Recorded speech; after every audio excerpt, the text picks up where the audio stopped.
Well, let's compare the OnePlus Nord N30 with the flagship Samsung Galaxy S24. We have a low to mid-range price point for the Nord N30. You can get it for less than $50. You could even find it for free.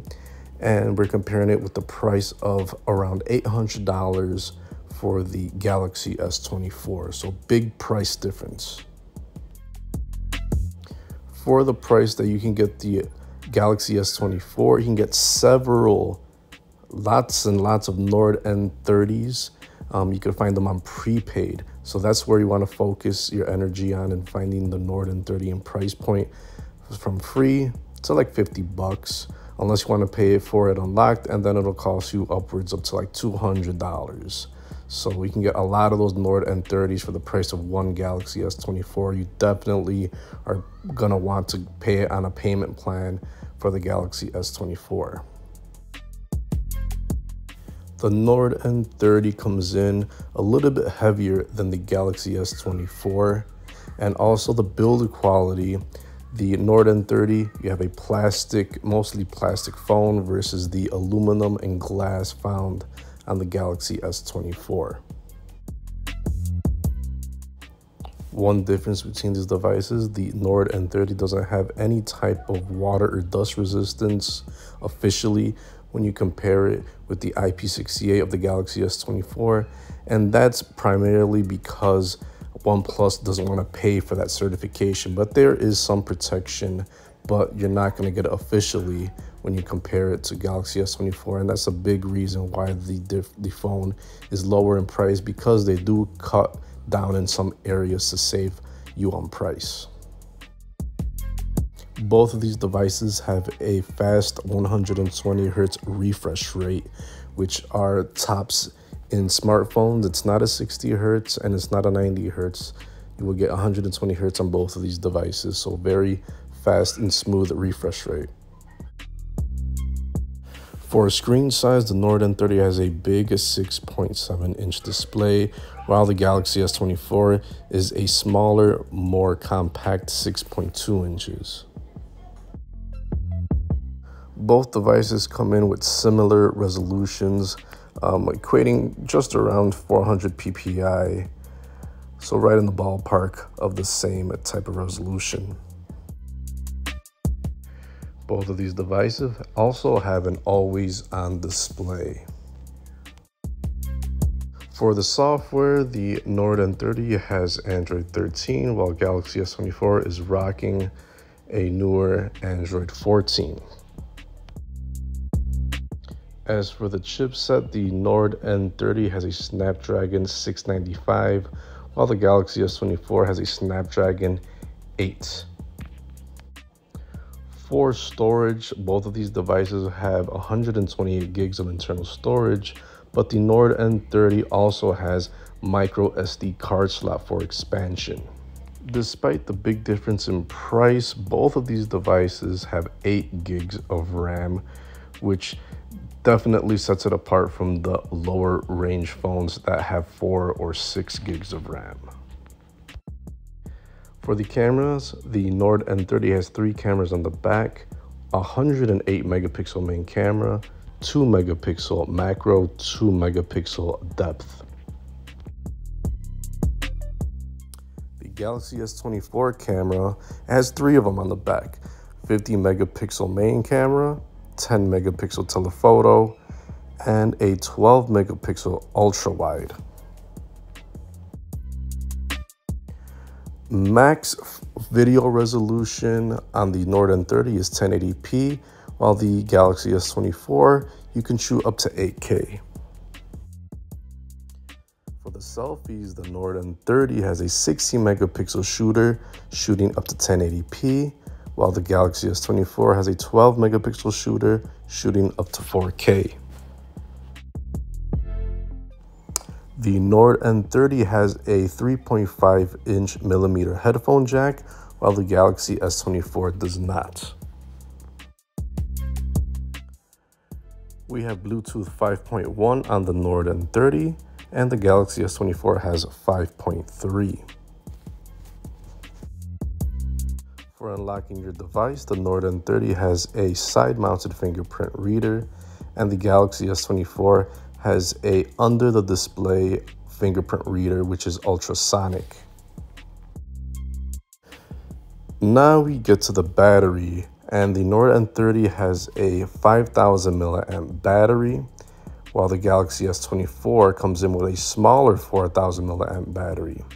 The Nord N30 charges very fast with a 50-watt wired charging system.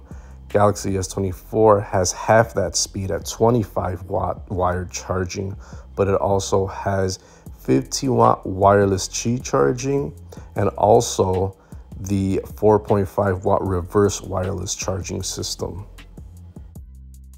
So I went over all the important specs of both of these devices, but let me tell you about the things that stand out to me from both of the devices. Let's start with the Nord N30. What do I like about it and what things really stand out? Well, the first thing about the Nord N30 is going to be the price. You can get it for free and up to $50 on prepaid, and you can get it under $200 if you get it outright unlocked, so that's nice. Next, the Nord N30 has 120 hertz, which is nice and fast. That's a flagship feature. I like the size of it. You got a big 6.7 inches, and you know, bigger is always better.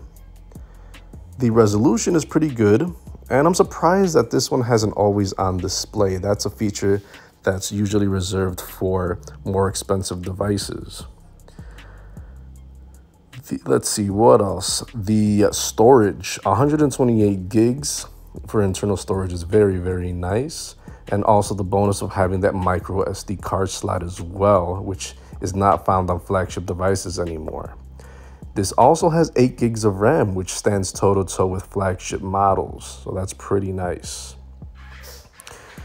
Let's see, what else does the Nord N30 have that is super nice? The headphone jack, that's pretty nice. That's a feature not found on a lot of devices anymore, at least on the higher end. And I use that personally a lot when you connect your phone to your car without any type of dongles or anything like that. And the battery, that's probably one of the biggest things about this device that stands out to me. It's not just the big size of the battery, which just by itself gives it great battery life, but also the 50-watt wired charging. That is crazy. It's crazy for any device, but 50-watt charging is super, super fast. You could definitely charge this device in less than an hour. In half an hour, you could probably charge this one to 70%. So that's probably the biggest thing that hits me right away is how fast the wired charging is. So battery life is not an issue at all on the Nord N30. Now let's talk about the Galaxy S24 and what stands out to me. Well, it's a flagship device. So you know right off the bat that performance is going to be very slick, very fast. There's not a lot of negatives about this device, but it is the price point. I obviously do not like the price point of the $800, but you are getting a top tier processor. You're getting the water and dust resistance, the feel of the device, so the materials and the build quality is pretty okay. Also, you have the eSIM technology built in. That's also nice. And you get the compact size. A lot of flagship devices don't have that. In general, you're not finding a lot of small devices anymore. And it has the always on display. The software is also nice. This phone will get several years of updates. And Samsung UI is really nice now. And it has a lot of great features that compare to iOS. And you can do a lot of customization.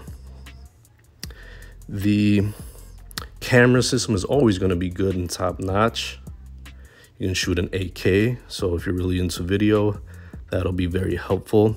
And also it has DeX, so if you connect this to a monitor, you have a full-fledged desktop operating system. The fingerprint reader is ultrasonic, so it's very quick and very nice.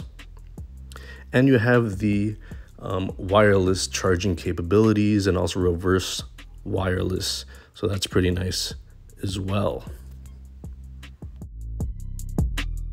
So now let's talk about the negatives of the Nord N30, and there's a couple of them, not many, but the first one is going to be the camera system. It doesn't have a nice camera system on the front or the back unless you're in the perfect situation. It just simply does not have a great camera for video and pictures, not at all, but it'll get the job done. The other thing I don't like about it is that it has weird software. It doesn't have a nice, robust software like Samsung, and it's not going to get a lot of updates. So that's the second thing I don't really like about it. And the next thing is going to be maybe performance. Although it has 8 gigs of RAM, the chipset is lacking a little bit, and it's not too bad unless you are a heavy user of the device and push it to its limits. So those are the few things that are actually wrong with this phone that aren't that good, but it's not that many. Now let's talk about the negatives, or the things that I don't like about the Galaxy S24. And the first one is obviously going to be price. It is flagship $800, so you're paying hundreds of dollars, and you're not getting that much more out of it. The perks simply don't outweigh the negatives and the things that you get. For 99% of people, you are not going to get $800 worth of return on investment. The small size might be a turnoff for a lot of people. That might be the next thing that might be different about the S24. And the battery is 4,000 milliamps, which is very small compared to the rest of the Android world. And it's a flagship. You would think you would have better battery life, but that's not the case. The Nord N30 has a 5,000 milliamp battery, so it's a bigger battery on the Nord on a cheaper device. And also the Nord also has 50-watt faster charging. So that's a big downside of the Galaxy S24. You're paying a lot more, but you're getting less battery life.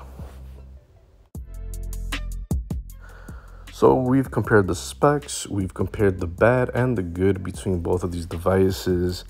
And the biggest conclusion I have is that the better buy and the better overall experience is going to be the Nord N30, because it does 95% of what the Galaxy S24 does, and you're getting it for a way smaller price. And it has the important things. It just has an advantage over the S24, such as the super fast charging, the big battery, the expandability, and all the same apps are going to work perfectly fine on this device. The S24, it has a lot of gimmicky stuff that you're really not going to use for most people, although Dex is pretty cool, and having the super fast chip is good if you're just like a gamer and you run very intensive apps. But for everyday use and everyday people, they could get by on the Nord N30. Now, the one thing that the Galaxy S24 will do way better than pretty much any other Android phone out there besides the Google Pixel, and will definitely do a better job than the Nord N30, is definitely get the S24 if you want a great camera. If you want to take great videos and great pictures, the Galaxy S24 is probably the single best advantage that this phone has over getting the Nord N30. And that is probably it. Other than that, the Nord N30 is the better buy, better bang for your buck, better overall phone.